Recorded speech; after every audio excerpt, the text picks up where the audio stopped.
کس نے حق دیا آپ کو میرے کمرے میں آنے کا؟ کیوں آئے ہیں یہاں؟ میری بربادی کا تماشا دیکھنے؟ مجھ پر تمسخر اڑانے؟ ماہی کی آواز میں ایسی کاٹ تھی کہ زیان ٹھٹک گیا۔ ماہی، میں تمہارا کزن ہوں، میں تمہارا بھلا چاہتا ہوں، مجھے غلط مت سمجھو۔ زیان نے سمجھانے کی کوشش کی۔ کزن؟ ماہی نے حقارت سے دہرایا۔ وہی کزن جس نے سب کے سامنے مجھے ذلیل کیا تھا، وہی کزن جس نے کہا تھا کہ مجھ جیسی گری ہوئی لڑکی کی کوئی مرد خواہش نہیں کرے گا۔ آپ کو کوئی حق نہیں بنتا یہ باتیں کرنے کا، مجھ سے ہمدردی جتانے کا۔ آپ تو خوش ہوں گے نا کہ آپ کی کہی ہوئی بات سچ ثابت ہوئی۔ ایک مرد نے مجھے ٹھکرا دیا ہے، مجھے بیکار کہہ کر طلاق دے دی ہے۔ اب تو سکون مل گیا ہوگا آپ کو مجھے یوں برباد کر کے۔ وہ چلائی تھی۔ وہ زیان کے سامنے اپنے آنسو روک نہیں سکی تھی۔ خدا کے لیے ایسا مت کہو ماہی، مجھے اپنی کہی ہوئی ہر بات پر افسوس ہے۔ بس خدا، میں نے ایسا کبھی نہیں چاہا تھا۔ وہ شرمندہ ہوا تھا۔ باہر نکلے یہاں سے ابھی اور اسی وقت۔ مجھے آپ کی شکل سے، آپ کے وجود سے بھی نفرت ہے۔ اس نے دیوانہ وار اسے دروازے کی طرف دھکے دینے شروع کر دیے۔ آپ کی ہمدردی مجھے زہر لگتی ہے۔ ہٹ جائیں میرے راستے سے، میری بربادی کا جشن منائیں۔ ماہی آپ کی وجہ سے برباد ہو گئی، اپنی انا کو تسکین پہنچائے۔ زیان کو دھکا دے کر اس نے دروازہ زور سے بند کر دیا اور اندر سے کنڈی لگا لی۔ زیان باہر کھڑا اس کے سسکنے کی آوازیں سن رہا تھا۔ ماہی، میں تمہیں عزت دینے کو تیار ہوں، دروازہ کھولو۔ یہ سن کر ماہی کو تو جیسے آگ سی لگی تھی۔ میں آپ سے نفرت کرتی ہوں، سمجھے آپ؟ ماہی آپ سے نفرت کرتی ہے۔ شایان ملک شدید نفرت کرتی ہے۔ یہ وہی ماہی تھی جس نے کبھی زیان کو ٹوٹ کر چاہا تھا، مگر ملک ہاؤس کی صبح ہمیشہ کی طرح چہل پہل سے بھرپور تھی۔ ناشتے کی میز پر سب جمع تھے۔ ماہی کی نظریں مسلسل سامنے بیٹھے شخص پر جمی تھی، زیان ملک، جو نہایت نفاست سے کافی کا مگ تھامے اخبار پڑھنے میں مصروف تھا۔ ماہی نے میز کے نیچے سے اپنا پاؤں بڑھا کر زیان کے جوتے پر ہلکی سی ٹھوکر ماری تو زیان نے اخبار ذرا سے نیچے کر کے اسے گھورا، مگر وہ معصومیت سے سیب کا ٹکڑا منہ میں ڈال کر ادھر ادھر دیکھنے لگی۔ ماہی، تم ناشتہ کیوں نہیں کر رہی ہو؟ عافیہ نے بیگم نے پیار سے پوچھا۔ امی، وہ دراصل کچھ لوگوں کو اخبار پڑھنے کا اتنا شوق ہوتا ہے کہ ناشتے کا بھی ہوش نہیں رہتا۔ بس وہی دیکھ رہی تھی کہ ایسی کون سی خاص خبر چھپی ہے جو ناشتے سے زیادہ اہم ہے۔ ماہی نے زیان کی طرف اشارہ کرتے ہوئے شرارت سے کہا تو زیان نے اخبار طے کر کے میز پہ رکھا اور اسے دیکھنے لگا۔ کچھ لوگوں کو دوسروں کے کام میں ٹانگ اڑانے کے بجائے اپنی پڑھائی پر توجہ دینی چاہیے۔ کالج کا آخری سال ہے اور حرکتیں ابھی بھی پرائمری اسکول والی ہیں۔ لگتا ہے کہ اسکول کے ہیڈ ماسٹر کے ڈنڈوں سے لوگوں کا دل نہیں بھرا، اب کالج کے پرنسپل سے بھی کان کھچوانے کا شوق ہے۔ زیان نے بھی 2 بار 2 جواب دیا۔ میری حرکتیں جیسی بھی ہیں، آپ کو اس سے کیا؟ میں تو بس آپ کی ٹائی دیکھ رہی تھی، اتنی ٹیڑھی لگی ہے جیسے کسی نے زبردستی گلے میں پھندا ڈالا ہو۔ ماہی نے ہنستے ہوئے کہا اور کرسی سے اٹھ کر اس کے قریب آ گئی۔ دور رہو ماہی، مجھے تمہاری کسی مدد کی ضرورت نہیں ہے۔ زیان نے اسے پیچھے ہٹنے کا اشارہ کیا، مگر وہ کہاں ماننے والی تھی۔ اس نے جھک کر زیان کی ٹائی کو درست کرنے کے بہانے اس کے چہرے کے قریب اپنا چہرہ کیا تو زیان کو اس کے وجود سے اٹھنے والی ہلکی سی خوشبو نے بے چین کر دیا۔ کتنے سڑیل ہیں نا آپ، کبھی تو تمیز سے بات کریں، ہو سکتا ہے کوئی آپ کی ایک نظر کرم کا منتظر ہو۔ شایان، ماہی نے دھیمی آواز میں کہا، میں نے 1000 بار کہا ہے کہ میں بھائی کہا کرو اور میرے قریب آنے کی کوشش مت کیا کرو۔ بڑا ہوں تم سے اور اب تک بچی نہیں ہوں، اور مجھے بچکانہ حرکتیں سخت ناپسند ہیں۔ زیان نے اس کا ہاتھ جھٹک کر غصے سے کہا اور وہاں سے اٹھ کر کھڑا ہوا۔ اعتزاز ملک جو خاموشی سے یہ سب دیکھ رہے تھے انہیں دیکھ کر مسکرانے لگے۔ زیان بیٹا بچی ہی تو ہے، کیوں اسے اتنا ڈانٹتے ہو؟ چچا جان یہ بچی نہیں ہے، یہ آفت ہے، آفت۔ آپ کو اس کی شرارتوں کا علم نہیں ہے، زیان نے تب کر کہا اور اپنے بریف کیس کے ساتھ باہر کی طرف بڑھ گیا۔ ماہی وہیں کھڑی اسے جاتے ہوئے دیکھتی رہ گئی۔ اس کی آنکھوں میں شرارت تو تھی مگر دل میں ایک ٹیس سی اٹھی تھی۔ وہ 19 سال کی تھی، کالج ختم ہونے والا تھا، مگر زیان ملک کے لیے وہ اب بھی وہی چھوٹی ماہی تھی جسے وہ بچپن میں چڑھایا کرتا تھا۔ 28 سالہ زیان ملک جو اپنے بزنس میں جتنا کامیاب تھا، جذبات کے معاملے میں اتنا ہی پتھر دل تھا۔ شام کو جب زیان واپس آیا تو ماہی لان میں بیٹھی اسی کا انتظار کر رہی تھی۔ جیسے اس کی گاڑی پورچ میں رکی تو وہ دوڑتی ہوئی وہاں پہنچ گئی۔ سنیں تو صحیح، میں نے آج آپ کے لیے اسپیشل ربڑی کھیر بنائی ہے، قسم سے بہت مزے کی ہے، آپ کو پسند ہے نا؟ اس نے پرجوش ہو کر کہا تو زیان نے اسے سر سے پاؤں تک دیکھا۔ وہ ہلکے نیلے رنگ کے سوٹ میں واقعی بہت پیاری لگ رہی تھی۔ بال بندھے ہوئے تھے جو اسے مزید کم عمر دکھا رہے تھے۔ مجھے میٹھا پسند نہیں ہے ماہی، نہ ہی میرے پاس تمہارے ان فضول تجربوں کے لیے وقت ہے۔ جاؤ جا کر اپنی کتابیں کھولو، زیان نے بے رخی سے کہا اور اندر جانے لگا۔ آپ ہر وقت مجھے کتابوں کا کیوں کہتے رہتے ہیں؟ کیا میں آپ کو اتنی جاہل لگتی ہوں کہ جیسے مجھے پڑھائی سے کوئی رغبت نہیں؟ ماہی نے اس کا راستہ روک لیا۔ اس کی آنکھوں میں اب شرارت کی جگہ غصہ تھا۔ جاہل نہیں، غیر سنجیدہ لگتی ہو، بلکہ غیر سنجیدہ ہو، اور مجھے غیر سنجیدہ لڑکیاں زہر لگتی ہیں۔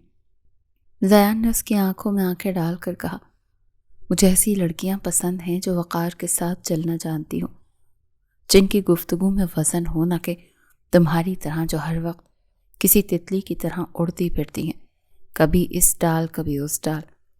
تو کیا آپ کو میں پسند نہیں ہوں؟ ماہی نے براہ راست سوال کیا، جس پر زیان ایک لمحے کے لیے ٹھٹک گیا۔ تم میری کزن ہو ماہی، بس، اس سے زیادہ کچھ نہیں۔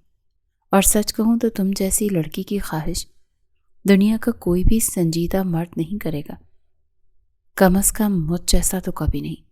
خود کو بدلو، لوگ ایسی حماقتیں کرنے والی لڑکیوں کو پسند نہیں کرتے۔ یہ کہہ کر زیان اسے وہیں ساکت چھوڑ کر اندر چلا گیا۔ ماہی کا دل جیسے کسی نے مٹھی میں دبوچ لیا تھا۔ وہ وہیں لان کی گھاس پر بیٹھ گئی تھی۔ اسے لگا جیسے اس کے معصوم جذبات کا زیان نے سرعام مذاق اڑایا ہے، مگر وہ ماہی تھی، ہار ماننا اس نے سیکھا ہی نہیں تھا۔ آپ دیکھیں گے زیان ملک، ایک دن آپ اسی ماہی کے لیے تڑپیں گے۔ محبت میں بہت طاقت ہوتی ہے، اس نے خود سے عہد کیا، مگر اسے کیا معلوم تھا کہ وہ دن جب آئے گا تو وہ خود ایک زندہ لاش بن چکی ہوگی۔ رات کے کھانے پر گھر کا ماحول کچھ بدلا ہوا تھا۔ شہریار ملک اور اعتزاز ملک کسی گہری سوچ میں تھے۔ زیان، میں نے تمہارے لیے رمل کا انتخاب کیا ہے، میرے دوست کی بیٹی ہے، بہت سلجھی ہوئی اور پڑھی لکھی لڑکی ہے۔ شہریار ملک نے اچانک بم پھوڑا تو میز پر موجود ہر شخص خاموش ہو گیا اور ماہی کے ہاتھ سے چمچ چھوٹ کر پلیٹ میں گر گیا۔ اس نے تڑپ کر زیان کی طرف دیکھا، جس کے چہرے پر ایک اطمینان بخش مسکراہٹ تھی۔ جیسی آپ کی مرضی بابا، مجھے آپ کے فیصلے پر پورا بھروسہ ہے، زیان نے سکون سے کہا تو ماہی کو لگا جیسے اس کے کانوں میں سائیں سائیں ہونے لگی ہو۔ وہ بنا کچھ کہے وہاں سے اٹھی اور اپنے کمرے کی طرف بھاگ گئی۔ پیچھے عافیہ بیگم اسے پکارتی رہ گئی تھی، مگر وہ نہیں رکی۔ کمرے میں آ کر اس نے زور سے دروازہ بند کیا اور آئینے کے سامنے کھڑی ہو گئی۔ اس کی آنکھوں سے آنسو بہہ رہے تھے۔ آپ کسی اور کے نہیں ہو سکتے زیان، میں آپ کو کسی اور کا ہونے ہی نہیں دوں گی۔ آپ میری محبت ہے، میرا جنون ہے، اس نے سسکتے ہوئے کہا۔ اگلے 2 دن ملک ہاؤس میں کسی جشن کا سما تھا۔ زیان کے رشتے کی بات پکی ہونے والی تھی اور آج سب رمل کے گھر جانے کی تیاری کر رہے تھے۔ گھر میں مٹھائیاں آ رہی تھیں اور عافیہ بیگم اپنی ہونے والی بہو کے لیے زیورات نکال رہی تھی۔ ماہی 2 دن سے اپنے کمرے میں قید تھی، نہ اس نے کچھ کھایا تھا نہ کسی سے بات کی تھی۔ سب یہی سمجھ رہے تھے کہ شاید طبیعت ناساز ہے یا پھر بچپنا دکھا رہی ہے۔ ضیان اپنے کمرے میں آئینے کے سامنے کھڑا پرفیوم لگا رہا تھا۔ وہ آج بہت مطمئن نظر آ رہا تھا۔ رمل بالکل ویسی ہی لڑکی تھی جیسی وہ چاہتا تھا، سنجیدہ، خاموش اور باوقار۔ جیسے ہی وہ باہر جانے کے لیے مڑا، ماہی سامنے کھڑی تھی۔ اس کی آنکھیں سرخ تھیں اور چہرہ آنسوؤں سے بھیگا ہوا تھا۔ تم یہاں؟ اور یہ کیا، کپڑے تک نہیں تبدیل کیے تم نے؟ ماہی، ارے بھائی جاؤ، جا کر تیار ہو۔ مگر وہ روئی روئی آنکھوں سے اسے دیکھ رہی تھی۔ آپ کسی اور کے نہیں ہو سکتے ضیان، ماہی نے اس کی آنکھوں میں آنکھیں ڈال کر کہا۔ واٹ؟ وہ حیرت سے چلایا۔ میں آپ سے محبت کرتی ہوں، میں آپ کے بغیر نہیں رہ سکتی۔ آپ صرف میرے، آپ صرف ماہی کے ہیں اور میں آپ کو کسی اور کا ہونے نہیں دوں گی، وہ جنونی انداز سے بولی تھی۔ شٹ اپ ماہی، شرم نہیں آتی تمہیں بڑے بھائی جیسے کزن سے یہ سب کہتے ہوئے؟ تمہاری بکواس ختم ہو گئی ہو تو ہٹو راستے سے، مجھے باہر جانا ہے۔ ضیان نے اسے نظر انداز کرتے ہوئے گھڑی پہنی اور سرد لہجے میں کہا تو ماہی نے تڑپ کر اس کا بازو تھام لیا۔ آپ وہاں نہیں جائیں گے ضیان، آپ رمل سے رشتہ نہیں کر سکتے۔ ضیان نے جھنجھلا کر اپنا بازو چھڑایا۔ یہ کیسا بچپنا ہے ماہی، تم خود نہیں جانتی کہ تم کیا کہہ رہی ہو، ہٹو سامنے سے۔ مجھے پتا ہے، بس میں آپ کو نہیں جانے دوں گی، میں آپ کو کسی اور کا ہونے ہی نہیں دوں گی، وہ بری طرح چلائی اور لپک کر کمرے کا دروازہ لاک کر دیا۔ ضیان کی آنکھوں میں غصے کی چمک لہرائی۔ پاگل ہو گئی ہو تم، دروازہ کھولو ماہی۔ نہیں کھولوں گی، آپ کو مجھ سے نکاح کرنا ہوگا۔ آپ نے ہمیشہ مجھے بچی کہہ کر ٹالا ہے، لیکن میں آپ سے محبت کرتی ہوں، وہ دیوانہ وار بولی تو ضیان نے نفرت سے اسے دیکھا۔ تم سے کسی اچھی بات کی امید رکھنا ویسے ہی غلط ہے، مگر تم اتنی گری ہوئی حرکت کرو کہ مجھے امید نہیں تھی، لیکن مجھے معلوم ہونا چاہیے نا کہ تم تو کچھ بھی کر سکتی ہو، اور ویسے بھی جیسی تمہاری شخصیت ہے نا، میں کیا، دنیا کا کوئی بھی مرد تمہاری خواہش نہیں کرے گا۔ ماہی کا دل پاش پاش ہو گیا تھا، مگر اس کے جنون نے اسے اندھا کر دیا تھا۔ دنیا کے کسی مرد کی خواہش مجھے ہے بھی نہیں، مجھے بس آپ چاہیے ہیں، اس نے چابی اپنے دوپٹے میں چھپاتے ہوئے کہا تو ضیان کے ضبط کا بندھن چھلک گیا۔ اس ایک لمحے میں اس نے ماہی کے چہرے پر تھپڑوں کی بارش کر دی۔ کمرے میں تھپڑوں کی گونج سنائی دی اور ماہی لڑکھڑا کر زمین پر گر گئی۔ ضیان نے جھپٹ کر اس سے چابی چھینی اور دروازہ کھول کر باہر نکلا تو سامنے پورا خاندان کھڑا تھا۔ سب کے چہرے سفید پڑ چکے تھے۔ چچا جان، سنبھالیں اپنی بیٹی کو، یہ میرے پیچھے پڑ گئی، ضیان نے سب کے سامنے اونچی آواز میں چلانا شروع کر دیا تھا۔ اس قدر گری ہوئی لڑکی ہے یہ، مجھے کمرے میں بند کر کے زبردستی نکاح کا مطالبہ کر رہی ہے، شرم آتی ہے مجھے اسے اپنی کزن کہتے ہوئے۔ اعتزاز ملک کے پیروں تلے سے زمین نکل گئی تھی۔ ان کی لاڈلی بیٹی جس پر انہیں ناز تھا، آج ان کا سر سرعام نیچا کر رہی تھی۔ ماہی کمرے سے باہر آئے، اس کے گالوں پر انگلیوں کے نشان تھے اور ہونٹ سے خون رس رہا تھا۔ وہ اپنے ماں باپ کو دیکھ کر ساکت ہو گئی تھی۔ کیا یہ سچ ہے ماہی؟ اعتزاز ملک کی آواز کانپ رہی تھی۔ ماہی خاموش رہی تھی۔ اس کی خاموشی نے ضیان کے لگائے گئے الزامات پر مہر ثبت کر دی تھی۔ بولتی کیوں نہیں؟ کیا تم نے ضیان کو اس طرح مجبور کیا ہے؟ اعتزاز ملک کا لہجہ اتنا تلخ تھا کہ ماہی کی روح کانپ گئی۔ بابا، میں… اس سے پہلے کہ وہ کچھ کہتی، اعتزاز ملک کا بھاری ہاتھ اس کے چہرے پر پڑا۔ یہ ان کی زندگی کا پہلا تھپڑ تھا جو انہوں نے اپنی بیٹی کو مارا تھا۔ میرا سر شرم سے جھکا دیا تم نے۔ میں نے تمہیں اس لیے پڑھایا لکھایا تھا کہ تم یہ حرکتیں کرتی پھرو، اعتزاز ملک نے نفرت سے کہا اور اس کا ہاتھ پکڑ کر گھسیٹتے ہوئے اس کے کمرے کی طرف لے گئے۔ آج سے تم میری بیٹی نہیں ہو، صرف ایک بوجھ ہو۔ ضیان غصے میں پیر پٹکتا ہوا باہر نکل گیا تھا اور اس کے پیچھے اس کے ماں باپ بھی گاڑی تک پہنچ گئے تھے۔ اسے ماہی پر کوئی ترس نہیں آ رہا تھا، اسے صرف اس کی توہین کا دکھ تھا۔ مگر تقدیر کا کھیل کچھ اور تھا۔ جب وہ رمل کے گھر پہنچا تو وہاں کا ماحول بدلا ہوا تھا۔ رمل نے سب کے سامنے ضیان سے علیحدہ میں بات کرنے کی خواہش ظاہر کر دی۔ دیکھیں زیان، آپ ایک اچھے انسان ہو، مگر میں کسی اور کو پسند کرتی ہوں، اور یہ شادی صرف اپنے والدین کے دباؤ میں کر رہی تھی۔ میں آپ کے ساتھ خوش نہیں رہ پاؤں گی، رمل نے دو ٹوک الفاظ میں کہا تو زیان کا رہا سہا غرور بھی خاک میں مل گیا۔ وہ جو ماہی کو کہہ کر آیا تھا کہ اسے ہر کوئی چاہے گا، آج خود ٹھکرا دیا گیا تھا۔ وہ بوجھل قدموں سے ہال میں واپس آیا اور ماں باپ کو لے کر گھر واپس آ گیا۔ اسے چچا کا وہ تھپڑ یاد آ رہا تھا جو اس کی وجہ سے اس معصوم کے چہرے پر پڑا تھا۔ وہ ماہی کے کمرے کے پاس سے گزرا تو دروازہ اندر سے بند تھا۔ وہ اسے بتانا چاہتا تھا کہ رشتہ نہیں ہوا، مگر اس کی انا نے اسے روک دیا۔ اگلی صبح ناشتے کی میز پر اعتزاز ملک نے سب کو چونکا دیا۔ ان کے چہرے پر ایک عجیب سی سختی تھی۔ شہریار بھائی، میں نے فیصلہ کر لیا ہے، میں اس بدتمیز لڑکی کو اپنے گھر میں مزید نہیں رکھ سکتا۔ میں نے اپنے ایک پرانے جاننے والے کے بیٹے سے اس کی بات چلائی ہے، وہ لوگ کل آئیں گے اور 1 ہفتے کے اندر سادگی سے نکاح ہو جائے گا۔ شہریار ملک نے بھائی کو روکنا چاہا، لیکن اعتزاز، ابھی تو وہ پڑھ رہی ہے، اتنی جلدی کیا ہے؟ عزت کا جنازہ نکلنے سے پہلے اسے رخصت کرنا ہی بہتر ہے، اعتزاز ملک نے سرد لہجے میں کہا، اور اٹھ کر چلے گئے۔ زیان نے خاموشی سے یہ سب سنا۔ اسے ایک زوردار جھٹکا لگا تھا، مگر وہ کچھ نہیں بولا۔ اسے لگا شاید یہی ماہی کی سزا ہے، اسے کوئی فرق نہیں پڑتا کہ وہ کہاں جاتی ہے، مگر اس کے دل کے کسی کونے میں ایک عجیب سی ہوک اٹھتی تھی۔ 1 ہفتے کے اندر اندر سادگی سے نکاح کی تیاریاں مکمل ہو گئیں۔ ماہی نے نہ کوئی احتجاج کیا، نہ کسی کے سامنے آنسو بہائے۔ وہ بالکل ایک زندہ لاش بن چکی تھی۔ نکاح والے دن جب وہ سرخ جوڑے میں خاموشی سے بیٹھی تھی تو زیان اسے دیکھ کر کانپ گیا۔ وہ لاؤبالی چنچل ماہی کہیں کھو چکی تھی۔ نکاح کے فوراً بعد اسے رخصت کر دیا گیا۔ وہ بنا کسی سے ملے، بنا زیان کی طرف دیکھے گاڑی میں بیٹھ گئی تھی۔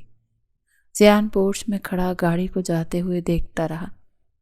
اسے لگا جیسے اس کے گھر کی تمام رونق اس گاڑی کے ساتھ چلی گئی ہے۔ ماہی کی رخصتی کو 2 ہفتہ تھا، مگر ملک ہاؤس کے در و دیوار سے وحشت برستی تھی۔ زیان ملک، جو خود کو بہت مضبوط سمجھتا تھا، اب راتوں کو سو نہیں پاتا تھا۔ وہ آفس میں بیٹھا فائلز دیکھ رہا تھا، مگر اس کی نظریں ایک ہی صفحے پر جمی تھی کہ اچانک دروازے پر دستک ہوئی۔ عارف، جو زیان کا پرانا اور وفادار ملازم تھا، چائے کی ٹرے لیے داخل ہوا۔ اس کا چہرہ کسی گہری فکر کی چغلی کھا رہا تھا۔ اس نے چائے کی پیالی میز پر رکھی اور جانے کے بجائے وہیں رک گیا۔ صاحب، ایک بات کہنی تھی، اگر آپ برا نہ مانے تو؟ عارف نے نیچی نظروں سے کہا تو زیان نے کرسی کی پشت سے ٹیک لگا لی۔ کہو عارف، کیا بات ہے؟ صاحب جی، جس گھر میں ماہی بی بی بیاہ کر گئی ہے نا، میں اس گھر کی اوپر والی منزل پر رہتا ہوں۔ کل رات میں نے وہ دیکھا جو مجھے نہیں دیکھنا چاہیے تھا۔ حماد صاحب نے بی بی کو صحن میں کھڑا کر کے ان پر تانے برسائے۔ وہ چلا چلا کر کہہ رہے تھے کہ تم جیسی لڑکی کی میرے سامنے کوئی حیثیت نہیں۔ صاحب، بی بی تو جیسے پتھر کی مورت ہی بن گئی تھی۔ وہ نہ روتی ہیں نہ چیختی ہیں، بس ساکت کھڑی رہتی ہیں۔ زیان کے ہاتھ میں موجود پین زمین پر گر گیا۔ وہ کچھ کہتی کیوں نہیں عارف؟ اس نے کبھی پلٹ کر جواب نہیں دیا کیا؟ عارف نے نفی میں سر ہلایا۔ نہیں صاحب، وہ تو جیسے جینا ہی بھول گئی ہیں، بس ہر ظلم کو چپ چاپ سہ لیتی ہیں۔ اسی شام ماہی پہلی بار اپنے مائکے آئی تھی۔ اعتزاز ملک نے اپنی انا کی تسکین کے لیے اسے بلوایا تھا تاکہ سب دیکھ سکیں کہ ان کا فیصلہ کتنا صحیح تھا۔ زیان پورچ میں کھڑا تھا جب سفید گاڑی وہاں آ کر رکی۔ ماہی باہر نکلی تو اس نے گہرا میک اپ کر رکھا تھا تاکہ چہرے کی زردی اور آنکھوں کے گرد پڑے سیاہ حلقے چھپ سکیں۔ زیان اس کے قریب بڑھا۔ اس کا دل چاہ رہا تھا کہ وہ اسے اپنی باہوں میں بھر لے اور کہے کہ اسے سب معلوم ہے۔ ماہی، تم ٹھیک تو ہو نا؟ زیان کی آواز میں ایک لرزش تھی۔ ماہی نے رک کر زیان کی آنکھوں میں دیکھا۔ ان آنکھوں میں اب وہ پرانی چمک نہیں تھی، بس ایک ٹھہرا ہوا سمندر تھا۔ میں کیوں ٹھیک نہیں ہوں گی زیان بھائی؟ آپ کے فیصلے اور بابا کی پسند کبھی غلط ہو سکتے ہیں کیا؟ دیکھ لیں میں کتنی خوش ہوں۔ اس کے لہجے کی کاٹ زیان کے کلیجے کو چیر گئی تھی۔ ماہی تم جھوٹ بول رہی ہو، تمہارا چہرہ بتا رہا ہے تم تکلیف میں ہو۔ زیان نے تڑپ کر اس کا راستہ روکا۔ تکلیف؟ ماہی نے کھوکھلی ہنسی ہنسی۔ تکلیف تو تب ہوتی ہے نا زیان بھائی جب انسان زندہ ہو۔ میں تو اسی دن مر گئی تھی نا جس دن آپ نے مجھے تھپڑ مارے تھے، اور اب تو بس یہ جسم ہے جو یہاں سے وہاں جا رہا ہے۔ اور ہاں، اپنی رمل کا حال سنائے نا، سنا ہے اس نے آپ کو آپ کی اوقات دکھا دی ہے۔ زیان ساکت رہ گیا تھا۔ وہ ماہی جو کبھی اس کے ایک اشارے پر جان دیتی تھی آج اس کے وجود کی دھجیاں اڑا رہی تھی۔ اور پھر ماہی اندر چلی گئی اور سب کے سامنے ایسے ہنسی جیسے اس سے زیادہ خوش نصیب لڑکی کوئی نہیں۔ اس نے اپنی ماں کو بتایا کہ حماد اسے بہت تحفے دیتا ہے، اور اعتزاز ملک کا سینہ فخر سے چوڑا ہو گیا تھا کہ ان کی بیٹی اب سدھر گئی ہے۔ وقت یوں ہی گزرتا جا رہا تھا۔ زیان وقتاً فوقتاً عارف سے ماہی کی خیریت معلوم کر لیتا تھا، اور اسے ہر مرتبہ یہی سننے کو ملتا تھا کہ وہ وہاں پر خوش نہیں ہے۔ اس پر طرح طرح کے الزام لگائے جاتے ہیں اور ہر وقت تانے دیے جاتے ہیں، اور ملازموں کی طرح کام بھی کروایا جاتا ہے، مگر وہ اف تک نہیں کرتی۔ اور یہی چیز زیان کو اندر ہی اندر توڑ کر رکھ رہی تھی کہ آخر ایسی چلبلی لڑکی اتنی خاموش کیسے ہو سکتی ہے۔ وہ تو لاابالی سی تھی، تو پھر اتنی میچیور کیسی ہو گئی کہ سب سے اتنی بڑی بات چھپا رکھی ہے۔ اب ماہی کی شادی کو پورا 1 مہینہ ہونے والا تھا۔ دوپہر کا وقت تھا، زیان کی بے چینی عروج پر تھی۔ اچانک عارف ہانپتا ہوا کمرے میں داخل ہوا۔ اس کے ہاتھ میں موبائل فون کانپ رہا تھا۔ صاحب یہ ویڈیو دیکھیں۔ مجھ سے رہا نہیں گیا تو میں نے چھپ کر چھت سے یہ منظر ریکارڈ کر لیا۔ زیان نے کانپتے ہاتھوں سے فون لیا تو ویڈیو میں حماد غصے میں پاگل ہو رہا تھا، اور ماہی صحن میں زمین پر بیٹھ کر اس کے جوتے پالش کر رہی تھی۔ تمہارا دماغ کہاں ہے؟ حماد کی غصیلی آواز ویڈیو میں گونجی۔ یہ پالش صحیح نہیں ہوئی۔ کیا تمہارے باپ نے تمہیں صرف خواب دیکھنا سکھائے ہیں؟ یہ کام بھی نہیں آتا؟ حماد نے ایک زوردار لات ماہی کے نازک کاندھے پر ماری تو وہ آندھے منہ گر گئی۔ تو حماد نے اسے بالوں سے جھٹک کر اٹھایا اور اس کا چہرہ اپنے قریب کر لیا۔ تمہارے باپ کو لگتا ہے کہ تم میری ملکہ بن کر رہ رہی ہو۔ انہیں کیا پتا کہ میں نے تمہیں آج تک چھوا تک نہیں، اور نہ کبھی چھوؤں گا۔ تم میرے لیے ایک بوجھ سے زیادہ اور کچھ نہیں ہو۔ میرے پاس تم جیسی پھیکی لڑکی کے لیے وقت نہیں ہے۔ میری زندگی میں پہلے ہی کوئی اور ہے۔ ویڈیو دیکھ کر زیان کی آنکھوں میں خون اتر آیا تھا۔ اس کا جی چاہا کہ وہ ابھی جائے اور حماد کے وجود کے ٹکڑے کر دے۔ اس نے ویڈیو بند کی اور گاڑی کی چابی اٹھا لی۔ آج میں سب کو دکھاؤں گا کہ انہوں نے ماہی کو کس دوزخ میں دھکیلا ہے۔ اگلے ہی لمحے وہ گاڑی دیوانہ وار بھگا کر گھر پہنچ گیا۔ اس کا ارادہ تھا کہ لاؤنج میں سب کے سامنے یہ ویڈیو چلا دے، مگر جیسے ہی پورچ میں داخل ہوا تو وہاں کا منظر دیکھ کر اس کے قدم منجمد ہو گئے۔ حماد کی گاڑی وہاں پہلے سے موجود تھی، اور وہ زور زور سے چلا رہا تھا، لے جائیں اپنی یہ نحوست۔ مجھے ایسی لڑکی نہیں چاہیے جو 24 گھنٹے ماتم کرتی رہے۔ میں نے اسے طلاق دے دی ہے۔ اعتزاز ملک اور شہریار ملک باہر نکل آئے تھے۔ حماد نے ماہی کا سوٹ کیس گاڑی سے باہر پھینکا اور ایک کاغذ اعتزاز ملک کے چہرے پر دے مارا۔ یہ رہے طلاق کے کاغذات، آج سے میرا کوئی تعلق نہیں۔ یہ کہتے ہی وہ گاڑی سٹارٹ کر کے تیزی سے نکل گیا۔ ماہی پورچ کے درمیان میں کھڑی تھی۔ اس کا دوپٹہ مٹی سے اٹا ہوا تھا، بالوں کی لٹیں چہرے پر بکھری ہوئی تھی، مگر اس کی آنکھیں خشک تھیں۔ اعتزاز ملک نے کانپتے ہاتھوں سے وہ کاغذ اٹھا لیا تھا۔ ماہی، یہ کیا ہوا؟ تم نے تو کہا تھا سب ٹھیک ہے۔ ماہی نے اپنے باپ کی طرف دیکھا۔ اس کی نظروں میں ایک ایسی بے حسی تھی کہ اعتزاز ملک کی روح کانپ گئی۔ میں آپ کی عزت کا بھرم رکھ رہی تھی بابا۔ آپ نے ہی تو کہا تھا کہ میں بوجھ ہوں، اور زیان کے پیچھے پڑ کر میں نے آپ کا سر نیچا کیا ہے۔ میں نے سوچا کہ اب خاموشی سے یہ بوجھ اٹھائے رکھوں گی تو شاید آپ مجھ سے خوش ہو جائیں گے۔ زیان لپک کر اس کے پاس پہنچا۔ اس نے ویڈیو دکھانے کے لیے فون نکالا مگر پھر رک گیا۔ اب ویڈیو دکھانے کا کیا فائدہ تھا؟ طلاق تو ہو چکی تھی۔ عارف بھی پیچھے پیچھے پہنچ چکا تھا۔ اس نے سب کے سامنے حماد کے ایک ایک ظلم کی گواہی دی تھی۔ شہریار صاحب اس ظالم نے تو بیوی کو کبھی اپنی بیوی مانا ہی نہیں تھا، بس مارا پیٹا اور تذلیل کی ہے۔ بیوی روز بھوکی سوتی تھی لیکن انہوں نے کبھی کسی سے شکایت نہیں کی۔ یہ سن کر اعتزاز ملک کا سہارا دیوار کا لے کر وہیں بیٹھ گئے۔ انہیں اپنی بیٹی کی خاموشی اب کسی قیامت سے کم نہیں لگ رہی تھی۔ ماہی نے اپنا سوٹ کیس اٹھایا تو زیان نے آگے بڑھ کر اس کا ہاتھ پکڑنا چاہا مگر ماہی نے ایک جھٹکے سے اپنا ہاتھ چھڑا لیا۔ اب دیر ہو گئی ہے، اب آپ کی ہمدردی کی ضرورت نہیں ہے۔ اب میں وہ ماہی نہیں رہی جس کی آپ نے خواہش نہیں کی تھی۔ وہ بنا کسی کی طرف دیکھے اپنے پرانے کمرے کی طرف بڑھ گئی۔ طلاق کے بعد کے ابتدائی دن ملک ہاؤس کے مکینوں کے لیے کسی قیامت سے کم نہیں تھے۔ گھر کے جس حصے سے کبھی ماہی کے کہے گونجتے تھے، اب وہاں ایک ایسی خاموشی نے ڈیرے ڈال لیے تھے جو کاٹ کھانے کو دوڑتی تھی۔ ماہی نے خود کو اپنے کمرے میں قید کر لیا تھا۔ وہ نہ کسی سے ملتی تھی اور نہ ہی کسی سے بات کرتی تھی۔ اس کا کھانا ایک ملازمہ خاموشی سے ٹرے میں رکھ کر اس کے کمرے میں چھوڑ آتی تھی اور اکثر وہ ٹرے ویسی ہی واپس آ جاتی تھی۔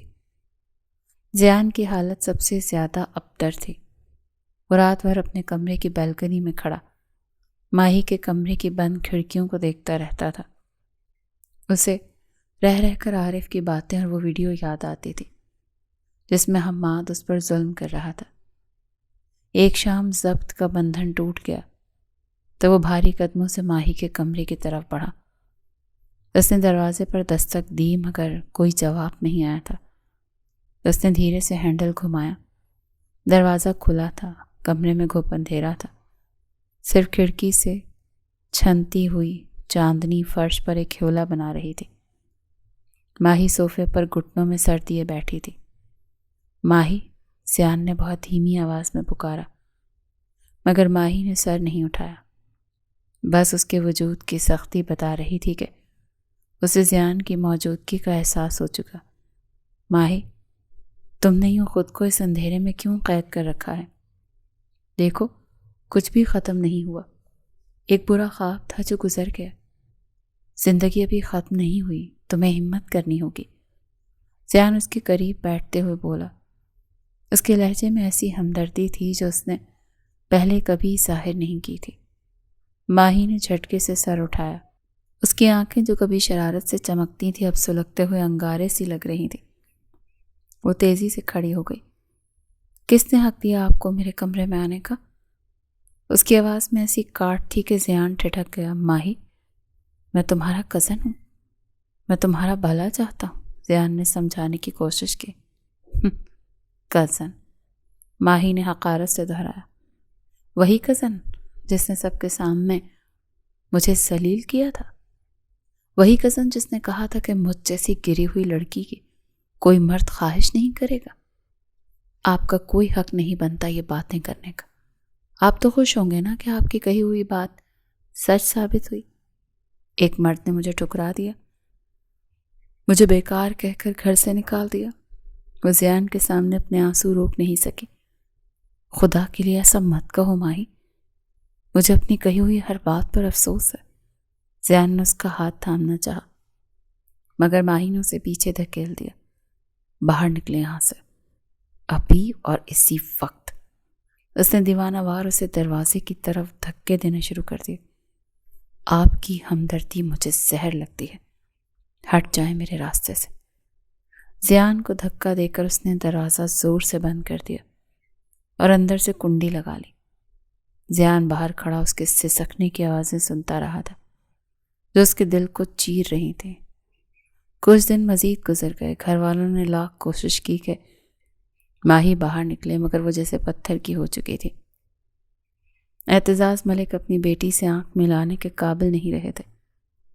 وہ اکثر اس کے کمرے کے باہر کھڑے ہو کر روتے اور معافی مانگتے تھے مگر ماہی کا دل جیسے موم سے لوہا بن چکا تھا۔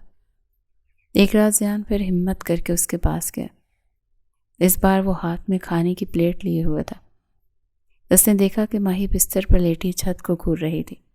ماہی، میں جانتا ہوں تم مجھ سے ناراض ہو، مگر خود کو اس طرح بھوکا مار کر تم کسے سزا دے رہی ہو؟ اس نے پلیٹ میز پر رکھ کے اس کے سرہانے بیٹھ گیا۔ کم از کم 2 لقمے کھا لو۔ ماہی اٹھ کر بیٹھ گئی تھی۔ اس کے چہرے پر ایک عجیب سی بے حسی تھی۔ آپ کو پتا ہے حماد مجھے کیا کہتا تھا؟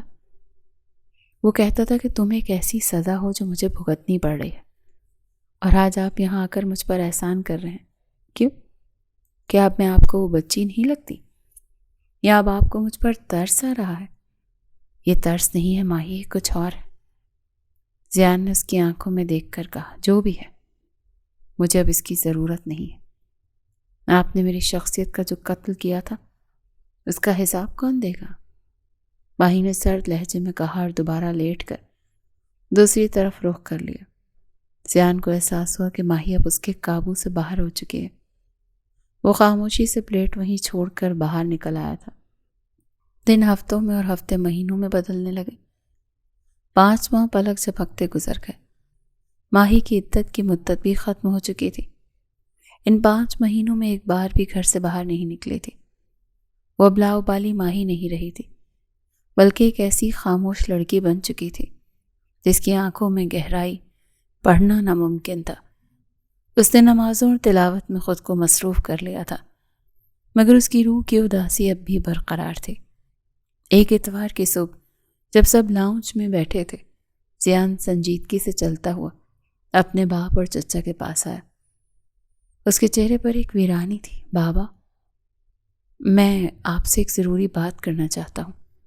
زیان کی آواز نے سب کو متوجہ کر دیا۔ جی بیٹا کہو، کیا بات ہے؟ شہریار ملک نے اخبار ایک طرف رکھتے ہوئے پوچھا۔ میں ماہی سے نکاح کرنا چاہتا ہوں، زیان نے صاف اور واضح لفظوں میں کہا۔ تو پورے لاؤنج میں ایک دم سناٹا چھا گیا۔ اعتزاز ملک نے حیرت سے زیان کی طرف دیکھا۔ زیان، تم یہ کیا کہہ رہے ہو؟ عافیہ بیگم نے بھی چونک کر دیکھا۔ میں بالکل ہوش و حواس میں کہہ رہا ہوں۔ ماہی اس گھر کی بیٹی ہے اور اس کے ساتھ جو کچھ ہوا اس کا سب سے بڑا ذمہ دار میں ہوں۔ میں اس کا ہر دکھ بانٹنا چاہتا ہوں، اسے وہ عزت دینا چاہتا ہوں جس کی وہ حقدار ہے۔ مجھے یقین ہے کہ کوئی بھی اس رشتے پر اعتراض نہیں کرے گا۔ اعتزاز ملک کی آنکھوں میں آنسو آ گئے تھے۔ زیان، تم بہت بڑے ظرف کے مالک ہو، لیکن کیا ماہی مانے گی؟ اس کے دل میں تمہارے لیے بہت تلخی ہے۔ میں اسے منا لوں گا چچا جان، بس آپ لوگ اجازت دیں، زیان نے عزم سے کہا تو شہریار ملک نے اپنے بھائی کا ہاتھ تھاما اور مسکرا کر زیان کی طرف دیکھا۔ اگر ماہی مان جائے تو ہمیں اس سے بڑی خوشی کوئی نہیں ہوگی۔ نکاح کی تجویز پورے گھر میں ایک نئی لہر دوڑا گئی تھی، مگر اصل امتحان تو ابھی باقی تھا۔ زیان جانتا تھا کہ اعتزاز چچا اور اس کے اپنے بابا کی رضامندی تو مل گئی ہے، لیکن ماہی کا ہاں کہنا کسی معجزے سے کم نہیں ہوگا۔ اعتزاز بھائی، زیان نے اپنی بات رکھ دی ہے، اب آپ جا کر ماہی سے پوچھیں کہ کیونکہ اس بار ہم اس پر کوئی فیصلہ تھوپنا نہیں چاہتے۔ اعتزاز ملک بوجھل قدموں سے ماہی کے کمرے کی طرف بڑھ گئے تھے۔ وہ کمرہ جو کبھی قہقہوں کا مرکز تھا، خاموش سسکیوں کا امین تھا۔ انہوں نے دروازے پر ہلکی سی دستک دی اور اندر داخل ہو گئے۔ ماہی مسلح پر بیٹھی تھی، سفید چادر میں لپٹی، وہ کسی نورانی حالے میں قید لگی۔ ماہی بیٹی، اعتزاز ملک کی آواز میں پچھتاوے کے ڈھیروں شکوے تھے۔ ماہی نے سر اٹھا کر اپنے باپ کو دیکھا۔ اس کی آنکھوں میں اب وہ پرانی کسک نہیں تھی، بس ایک گہرا سکون تھا جو طوفان کے بعد چھا جاتا ہے۔ جی بابا، بیٹی زیان تم سے نکاح کرنا چاہتا ہے۔ وہ تمہارے پاس آ کر اپنی غلطیوں کا ازالہ کرنا چاہتا ہے۔ میں جانتا ہوں میں نے پہلے بہت بڑی غلطی کی تھی، اسی لیے آج تمہارے سامنے ہوں کھڑا۔ تمہاری مرضی کے بغیر کچھ نہیں ہوگا۔ اگر تم کہو گی تو میں اسے صاف انکار کر دوں گا۔ اعتزاز ملک کا سر جھکا ہوا تھا۔ ماہی چند لمحوں کے لیے خاموش رہی۔ اسے وہ دن یاد آئے جب زیان نے اسے تھپڑ مارے تھے اور اسے گری ہوئی کہا تھا۔ اسے وہ لمحہ بھی یاد آیا جب اس کے اپنے باپ نے اس کی بات سنے بغیر اسے ٹھکرا دیا تھا، مگر اب اس کی روح اتنی تھک چکی تھی کہ اس میں احتجاج کی سکت ہی نہیں تھی۔ جیسی آپ کی مرضی بابا، آپ جہاں چاہیں گے میرا نکاح کر دیں، مجھے کوئی اعتراض نہیں۔ اس نے اپنے اسپاٹ لہجے میں کہا، جیسے اس کی اپنی ذات سے وابستہ کسی فیصلے میں اب اسے کوئی دلچسپی ہی نہ رہی ہو۔ اعتزاز ملک حیران رہ گئے، وہ کسی چیخ و پکار یا انکار کی توقع کر رہے تھے، مگر ماہی کی اس خاموش ہاں نے ان کے دل کو مزید چھلنی کر دیا تھا۔ وہ باہر آئے اور زیان کو بتایا کہ ماہی مان گئی ہے۔ نکاح کا دن نہایت سادہ رکھا گیا تھا، کوئی ڈھول دھماکہ نہیں، کوئی شور و غل نہیں، صرف قریبی افراد جمع تھے۔ زیان نے سفید رنگ کی شیروانی پہنی تھی، اس کے چہرے پر ایک عجیب سا کرب اور جنون ملا جلا نظر آ رہا تھا۔ وہ بار بار اپنے ہاتھ کی لکیروں کو دیکھتا، جیسے یقین کر رہا ہو کہ ماہی واقعی اس کی ہونے والی ہے۔ دوسری طرف ماہی کو عافیہ بیگم اور اس کی ماں بیوٹیشن سے تیار کروا رہے تھے۔ اس نے گہرے میرون رنگ کا جوڑا پہنا تھا، جو اس کی زرد رنگت پر کسی اداس شام کے سائے جیسا لگ رہا تھا۔ اس نے نہ زیورات کی فرمائش کی نہ ہی آرائش کی، وہ ایک بت کی طرح بیٹھی تھی جب بیوٹیشن اس کے چہرے پر رنگ بھر رہی تھی۔ مولوی صاحب مردانے میں نکاح کی کارروائی شروع کر چکے تھے۔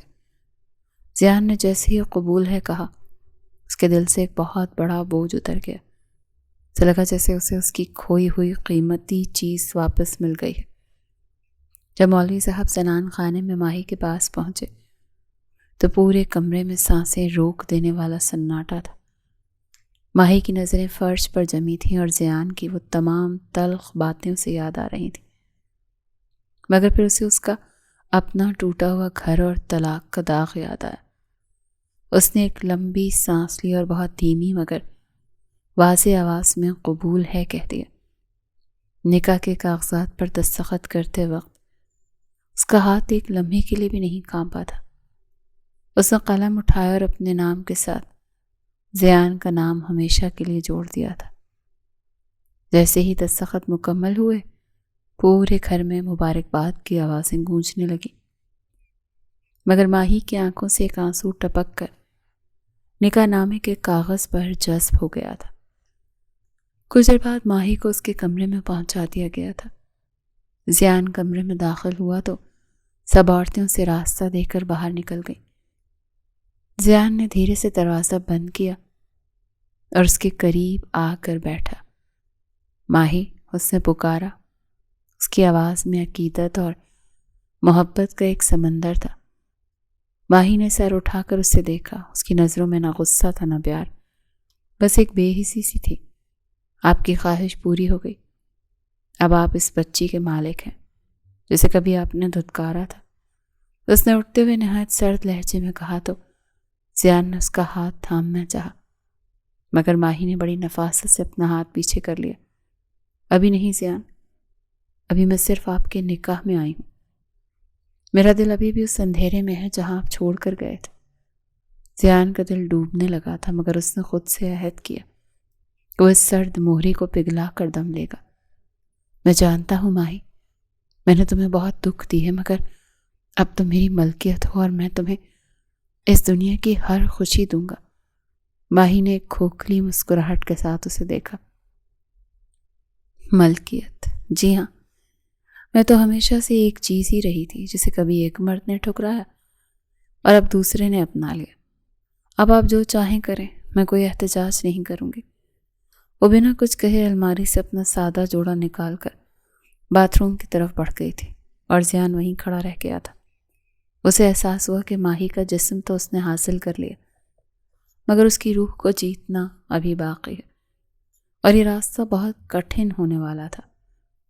اگلے ہی لمحے زیان کو اپنا دم گھٹتا ہوا محسوس ہوا تو وہ کمرہ چھوڑ کر ٹیرس پر پہنچ گیا، اور جب کچھ دیر بعد واپس آیا تو ماہی جو بیٹھ کے کونے پر بیٹھی تھی ذرا سا چھٹک گئی، مگر اس نے اپنا سر نہیں اٹھایا تھا۔ وہ سادہ سوٹ میں کسی اداس دلہن کی طرح لگ رہی تھی۔ زیان دھیرے سے چلتا وہ اس کے پاس آیا اور فرش پر اس کے پیروں کے پاس بیٹھ گیا۔ اس نے ہمت کر کے ماہی کے ٹھنڈے ہاتھ اپنے ہاتھوں میں لیے تو ماہی نے ہاتھ چھڑانے کی کوشش نہیں کی۔ وہ بالکل ایک بے جان بت کی طرح بیٹھی تھی۔ ماہی میری طرف دیکھو، زیان نے التجا بھرے لہجے میں کہا تو ماہی نے دھیرے سے سر اٹھایا اور اس کی آنکھوں میں دیکھا۔ نہ حیا نہ سرخی، بس ایک بنجر زمین جیسی ویرانی تھی۔ آپ کو جو چاہیے وہ آپ کے سامنے ہے۔ میں اب آپ کی جائز بیوی ہوں، آپ کا حق مجھ پر۔ آپ کو معافی مانگنے یا پیروں میں بیٹھنے کی ضرورت نہیں۔ اس نے اتنے اسپاٹ آواز میں کہا کہ زیان کا دل کٹ کر رہ گیا۔ نہیں ماہی، مجھے تمہارا جسم نہیں چاہیے، مجھے تم چاہیے ہو، وہ پرانی ماہی جو مجھ سے لڑتی تھی، جو میری ٹائی ٹھیک کرتی تھی، جو میری گاڑی کی چابیاں چھپا دیتی تھی۔ زیان کی آواز رند گئی تھی۔ اس کی آنکھوں سے ایک آنسو ٹپک کر ماہی کی ہتھیلی پر گرا تھا۔ میں نے تمہارے ساتھ جو کیا اس کا پچھتاوا مجھے جینے نہیں دے رہا۔ میں وہ ویڈیو دیکھتا ہوں تو میرا جی چاہتا ہے کہ میں خود کو ختم کر دوں کہ میں نے تمہیں اس درندے کے پاس بھیجا۔ ماہی نے ایک گہرا سانس لیا اور اپنا ہاتھ اس کی گرفت سے آزاد کروا لیا۔ وہ درندہ تو صرف جسم کو مارتا تھا، آپ نے تو میری روح ہی مار دی۔ اس نے مجھے بیکار کہا تھا، مگر آپ نے مجھے گری ہوئی کہا تھا۔ اس نے مجھے ٹھکرایا کیونکہ وہ کسی اور کو چاہتا تھا، مگر آپ نے مجھے اس لیے ٹھکرایا کیونکہ آپ کو مجھ سے گھن آتی تھی۔ مجھے گھن نہیں آتی تھی ماہی، میں پاگل تھا۔ میں اپنی انا کے بوجھ تلے تباہ ہوا تھا۔ زیان اب باقاعدہ رونے لگا تھا۔ اس نے اپنا سر ماہی کی گود میں رکھ دیا تھا۔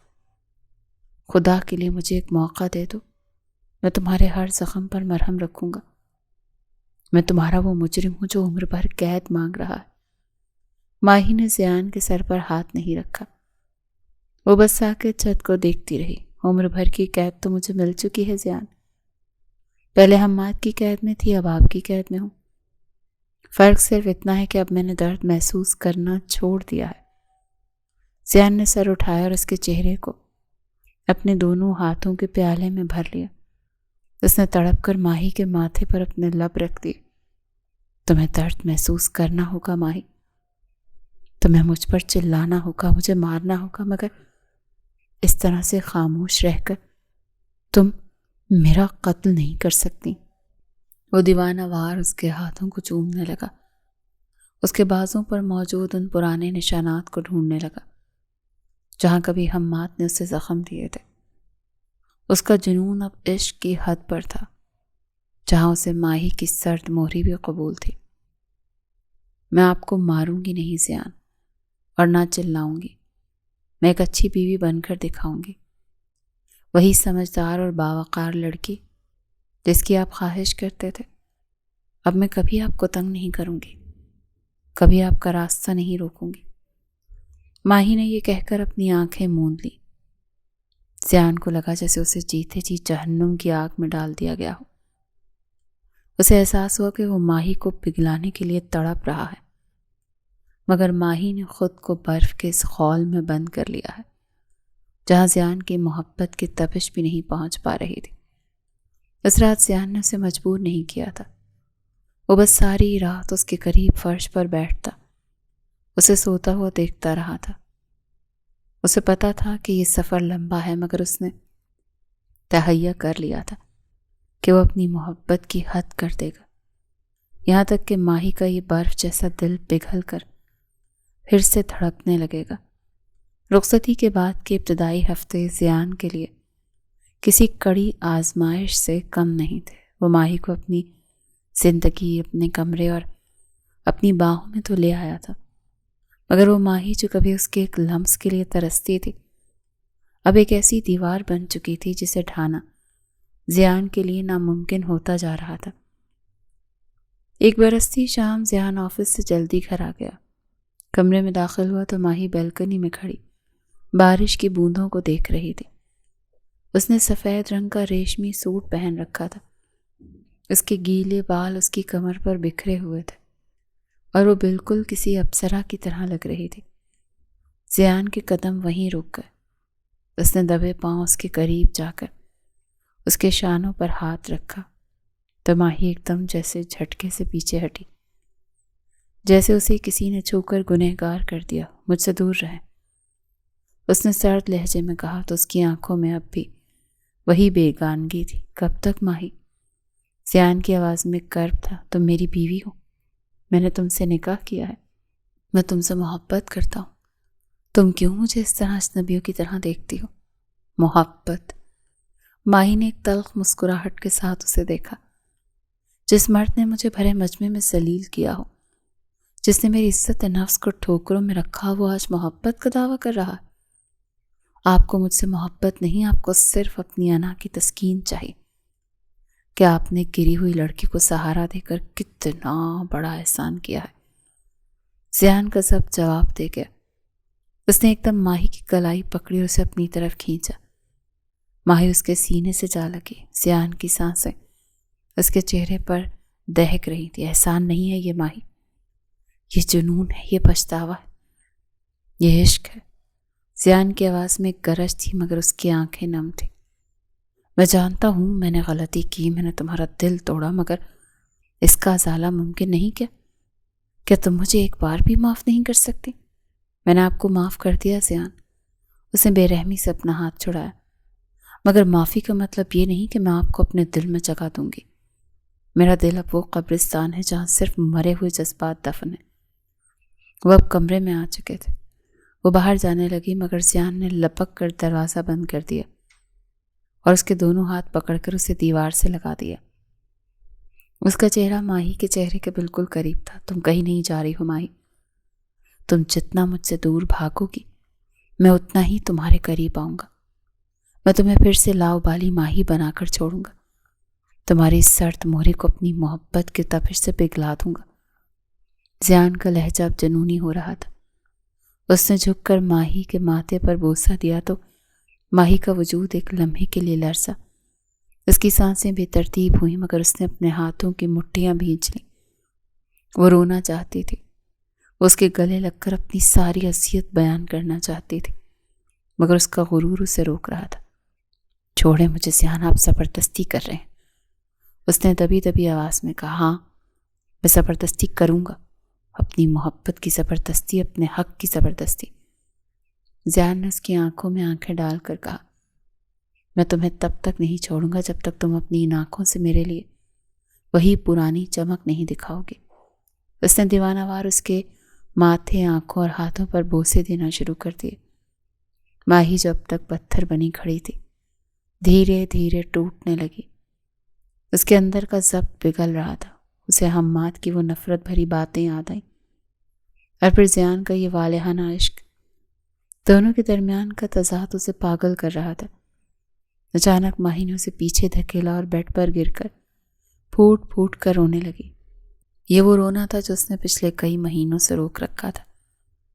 یہ اس کی ساری اذیت، اس کی ساری تذلیل اور اس کی تنہائی کا ثبوت تھا۔ زیان فوراً اس کے پاس بیٹھا اور اسے اپنی باہوں میں سمیٹ لیا۔ رو لو ماہی، جتنا رونا ہے رو لو، اپنے سارے دکھ میرے اندر اتار دو، مگر اس طرح خاموش رہ کر میرا قتل مت کرو۔ ماہی اس کے سینے میں سر چھپائے روتی رہی تھی۔ اس کی ہچکیاں زیان کے دل کو چیر رہی تھیں۔ وہ پہلی بار تھا جب ماہی نے اسے خود سے دور نہیں کیا تھا۔ زیان نے اسے اپنی آغوش میں ایسے چھپا لیا جیسے وہ کوئی قیمتی چیز ہو جسے وہ اب کبھی کھونا نہیں چاہتا تھا۔ زیان نے اسے مزید خود میں بھینچ لیا۔ کمرے میں صرف ماہی کی سسکیوں کی آواز تھی اور باہر برستے بارش کا شور۔ زیان نے اپنی ٹھوڑی اس کے سر پر ٹکائی اور اسے تھپکنے لگا۔ وہ جانتا تھا کہ یہ آنسو ماہی کے اندر جمی برف کو پگھلانے کے لیے بہت ضروری تھے۔ زیان، ماہی نے اس کے سینے میں سر چھپائے ہوئے اسے پہلی بار نام سے پکارا۔ اس کی آواز میں ایسی بے بسی تھی کہ زیان کا دل پاش پاش ہو گیا۔ جی میری جان، زیان نے اس کے بالوں کو چومتے ہوئے نہایت محبت سے جواب دیا۔ آپ نے مجھے وہ سب کیوں کہا تھا؟ کیوں مجھے اس جہنم میں بھیجا؟ اس نے روتے اس کی قمیض کو اپنی مٹھیوں میں جکڑ لیا۔ آپ کو پتہ ہے میں ہر رات وہاں مرتی تھی۔ وہ مجھے کہتا تھا میں ایک کچرا ہوں جس کے اس کے گلے مر دیا گیا۔ میں آئینے میں اپنا چہرہ دیکھ کر خود سے نفرت کرنے لگی تھی۔ زیان نے اس کا چہرہ اوپر اٹھایا اور اس کے بھیگے گالوں کو اپنے انگوٹھوں سے صاف کیا. مجھے معاف کر دو ماہی. میں اپنی انا کے اندھیرے میں تم جیسی روشنی کو پہچان نہیں سکا. میں اس دن سے مر رہا ہوں جس دن سے تم اس گھر سے گئی تھی. میں نے خود کو کبھی معاف نہیں کیا. ماہی نے اسے دیکھا. زیان کی آنکھوں میں سچائی اور ایک گہرا پچھتاوا تھا. وہ زیان ملک جو کبھی کسی کے آگے سر نہیں جھکاتا تھا، آج اس کے سامنے اپنی ہر خطا کا اعتراف کر رہا تھا. ماہی کا دل جو مہینوں سے بنجر پڑا تھا، اس کی محبت کی شبنم سے پھر سے ہرا ہونے لگا تھا. میں اب وہ پرانی ماہی نہیں بن سکتی زیان. میں ٹوٹ چکی ہوں. اس نے دھیرے سے کہا. تمہیں کچھ بننے کی ضرورت نہیں ماہی. تم بس میری بن کر رہو. ٹوٹے ہوئے ٹکڑوں کو جوڑنا اب میرا کام ہے. میں تمہیں اپنی اتنی محبت دوں گا کہ تم خود اتنی تکلیف بھول جاؤ گے. زیان نے اس کے ہاتھوں کو اپنے لبوں سے لگا لیا، پھر اسے اپنی پناہ میں لے لیا. ماہی نے بھی اس بار مزاحمت نہیں کی اور اس کے قریب ہو گئی. اسے مہینوں بعد ایک ایسا سکون ملا جس کی وہ تلاش میں تھی. اگلی صبح جب ماہی کی آنکھ کھلی تو اس نے خود کو زیان کے حصار میں پایا. سورج کی کرنیں کمرے میں پڑ رہی تھیں اور زیان اسے جاگتی آنکھوں سے دیکھ رہا تھا. صبح بخیر میری زندگی. زیان نے اس کے ماتھے پر بوسہ دیا تو ماہی کے لبوں پر ایک ہلکی سی مسکراہٹ آ گئی. وہ شرمائی نہیں بلکہ ایک مان کے ساتھ اس کے اور قریب ہو گئی. آپ سوئے نہیں؟ میں تو اپنی قسمت کو دیکھ رہا تھا جو خدا نے مجھے دوبارہ عطا کر دی. زیان نے اسے اپنی باہوں میں بھر لیا. آج سے ہم ایک نئی زندگی شروع کریں گے. کوئی پرانی بات، کوئی پرانا دکھ ہمارے درمیان نہیں آئے گا. ماہی نے سر ہلایا. اسے اب یقین تھا کہ زیان کا عشق اب اس کے لیے وہ ڈھال بن چکا ہے جسے دنیا کے ہر غم سے محفوظ رکھے گا. کچھ ہفتے بعد گھر میں پھر سے چہل پہل تھی. ماہی اب لاؤنج میں سب کے ساتھ بیٹھی ہنستی اور باتیں کرتی. اگرچہ اس کے لہجے میں اب وہ پہلے جیسی بے فکری نہیں تھی، مگر اس کا وقار اور سنجیدگی زیان کو اس کے عشق میں مبتلا کر رہی تھی. ایک رات جب وہ دونوں چھت پر ٹہل رہے تھے تو ماہی نے اچانک رک کر زیان کا ہاتھ تھاما. زیان، مجھے اب حماد سے یا اس کے ظلم سے کوئی گلہ نہیں. زیان نے حیرت سے اسے دیکھا. کیوں؟ کیونکہ اگر وہ سب نہ ہوتا تو مجھے کبھی پتہ نہ چلتا کہ زیان ملک جیسا پتھر دل انسان میرے لیے رو بھی سکتا ہے اور مجھ سے اتنی شدت سے محبت بھی کر سکتا ہے. ماہی نے شرارت سے اس کی طرف دیکھا تو زیان نے ہنس کر اسے اپنے سینے سے لگا لیا. تم واقعی ایک آفت ہو ماہی. پہلے بھی تھیں اور اب بھی ہو، اور آپ میرے اسیر ہیں. ماہی نے اس کے سینے پر سر رکھتے ہوئے کہا. ہمیشہ کے لیے. زیان نے اس کے گرد اپنے بازو پھیلا دیے جیسے پوری کائنات کو اپنی لپیٹ میں لے لیا ہو. چاندنی ان دونوں پر اپنی ٹھنڈک بکھیر رہی تھی اور ان کے دل اب ایک ہی تال پر دھڑک رہے تھے. محبت نے آخرکار نفرت اور انا کو شکست دے دی تھی. ماہی اب زندہ لاش نہیں تھی. وہ زیان ملک کی دھڑکن بن چکی تھی اور زیان وہ اس دھڑکن کا محافظ بن کر اس کی ہر خوشی کا ضامن بن گیا تھا.